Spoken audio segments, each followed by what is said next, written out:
Hi everybody. Everyone knows the deal with me and skin disease. I think it's a very sad situation, syndrome that a lot of dogs are plagued with that are I believe is just unnecessary. And I'm trying so hard to figure out a solution to this, trying to come from it from all different aspects, because skin disease isn't just one aspect. There's many components to it and lots of different ways to approach it. Yeast is one of them. Yeast is a nasty thing that creates a lot of uncomfortable situations with dogs, and we created a protocol called Yeasty Beast. It's a very interesting concept. It's new. There's a very strategic approach to it, which is, I'm not going to bore you with the whole details of every single thing that's in it. I just want to kind of get it across, the idea. So yeast is something that we're all running around. We're doing kefir, we're doing probiotics, we're doing all of that stuff. And that's good. It is good. But when yeast is strong, the die-off is more uncomfortable for your dog than the actual yeast itself. It's such a toxic little beggar. It probably has about 15 different really harmful toxins in it. One of it being like acetone, which is what we used to use for nail polish remover. But when they die, they actually can have up to 30 times the toxins with the death process. And they're like they have almost like a skeleton. And when they die, they basically have like a burial ground in your dog's body that can look like your dog's getting sicker. It can look like the yeast infection is getting worse. And then you wind up on this merry-go-round where you go back into the vets. The dog goes on antibiotics again, or more ketoconazole, or more antifungals of a prescription based. And really what's happening is it's not needing that. It needs to be detoxified. But if we even go one step farther back from that, because for me, I try to avoid extra suffering at all costs. I can hardly bear when an animal suffers.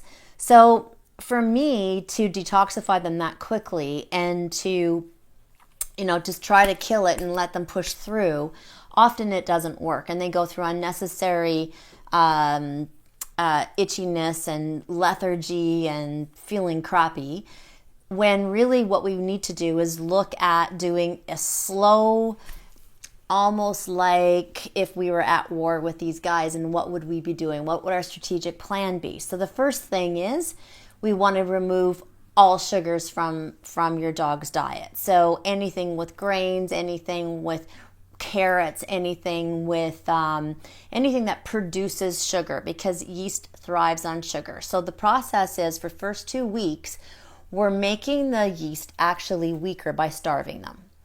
And then I created with a company in the US that specializes with enzymes. We have found specific enzymes that then go in and consume the yeast when it's vulnerable. So it's starting to starve, it's in a vulnerable state. We bring the army in to actually ingest the yeast before they actually die. And what this does is it prevents the over toxification, the death process, where the die-off symptoms are actually worse than the symptoms of the yeast to begin with. We've put a particular probiotic in it that doesn't work like a probiotic, and it's actually yeast-based, which sounds kind of weird, but from a homeopathic perspective, it's actually quite cool. And when you think of something flushing, so instead of this probiotic planting colony-forming units, it doesn't work like that. It actually helps to almost lure the yeast through the intestinal system and out through the feces when it's sick and dying. Then what we've done is we've used caprylic acid and we've used podarco, which we know are antifungals. So the whole concept of this is we're making it weaker, we're starting to attack it, we're ingesting it as it's dying with the hopes of slowing down the process of the yeast die-off. In the protocol, we're supporting the liver because the liver is the one that's going to be going, wow, there are a ton of toxins in my body right now. So we want to support the liver to be able to detox that process. We also have a homeopathic remedy that will help to detoxify and will also help to decrease the itch response while they're going through the process. After that's done, we do recommend then going on a leaky gut protocol. And the reason that we've done that is because yeast creates more damage than you can possibly even imagine in the gut lining and in the wall. And when we were putting dogs on the leaky gut protocol, we were ramping up their immune system like crazy, and it was doing its job by killing the yeast. But with dogs that had too much yeast, that wasn't just a leaky gut on its own, but a leaky gut with an overgrowth of yeast, they were just detoxifying too quickly. So we had to come up with a solution for those dogs, and that's what Yeasty Beast is.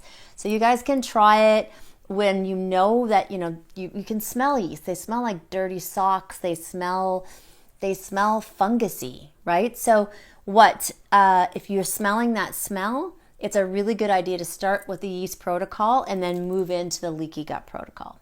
So I hope that helps. It's a yucky subject, and it creates a lot of unnecessary, not always just suffering, but they just feel yucky. They're itchy. They're stinky. No one wants to hug them. They don't want to be.